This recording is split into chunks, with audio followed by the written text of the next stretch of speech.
Obi was in Abuja. There is crisis in Abuja. He run away. He went to PDP. There is crisis in PDP. He run away. He went to Labour. There is crisis in Labour. He run away. Now in NDC, there is crisis in NDC. He run away. Then if you give him Nigeria, if there is crisis in Nigeria, he will also run away. Whenever there is a question online or on the media asking Tinubu about the issue of insecurity in Nigeria, he always staggers.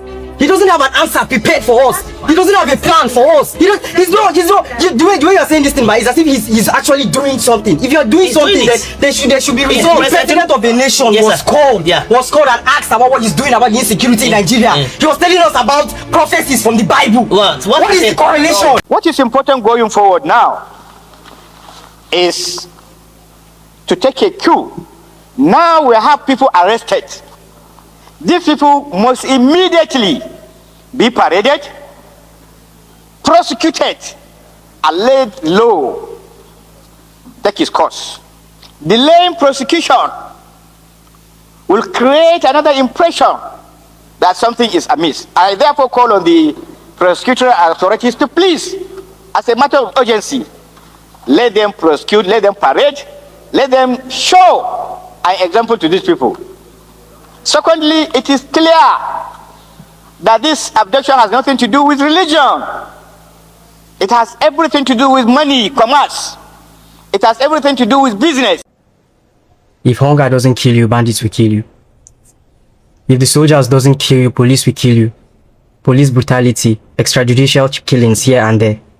The country itself is insecure. You are building a future, you said, for our generation. But I'm not sure I'm going to even survive tomorrow.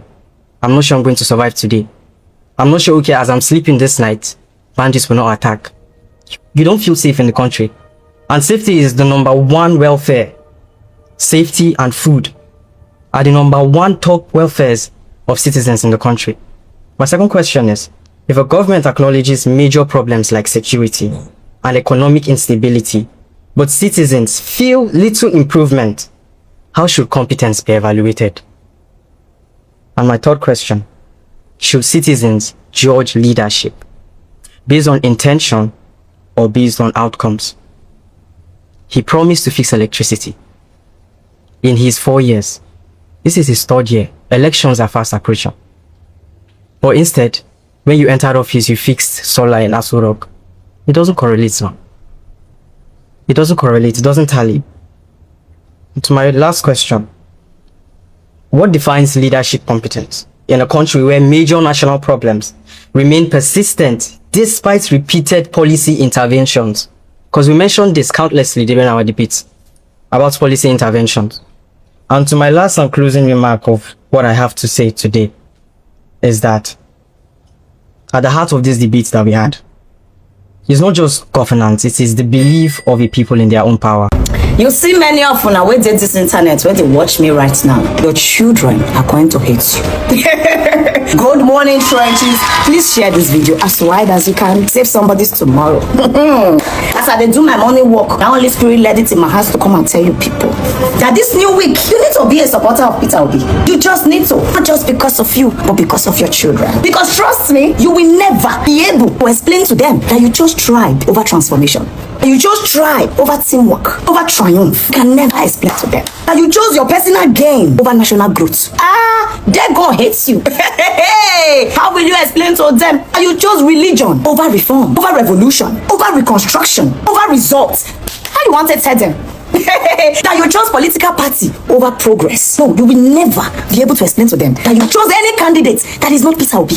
How you go to tell them, say, man, been rule for 8 years without scandal. You chose another person over him. You chose somebody who you don't know his age, his gender, his certificates. You chose somebody who you cannot attest for his name over him. Yesterday was his birthday, Peter Obi's birthday. Are you aware that on one of his birthdays, some group of companies came and said, don't have a house in your village. It's no good, Oga. We're going to build you an edifice in your hometown. Do you know what he said? Do you know what he said? He said, I don't want. Use that money and go to these schools and build them hostels. I don't need it. See! These people took the money to these 3 schools, even aparted Dominican sisters. Go and check and build massive hostels. Imagine one money for 3 hostels would have done in one building. He said, nah, ain't interested. Somebody came to meet me one of his birthday and said, I'm going to give you this watch. You deserve it. He said, nah, when I was supplying buses for schools, I omitted one school. Please use that watch and buy them a bus. The children need it. How are you going to explain to your children that you saw such a man and turned your back? You will never. They're going to hate you. They're going to daddy, you not try. Yes. And when God said my concern on today, yes, that people came and said, oh, sir, we are celebrating your birthday big. And he said, never, not me. You see the money for the birthday? These children need computers. Go and use the money and buy them computers. Your children, see, if you're a Peter Obi supporter, do like this. Be proud. You're on the right thing. So to all of you that don't have your PVC yet, go and get your PVC. Don't just get the PVC, get that PVC and get ready to vote. Hey, Peter Obi, Nigeria is not broke. Nigeria just needs somebody who will not steal its money. And that's this man. Somebody said, Ness.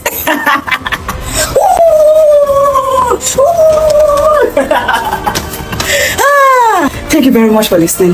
God bless.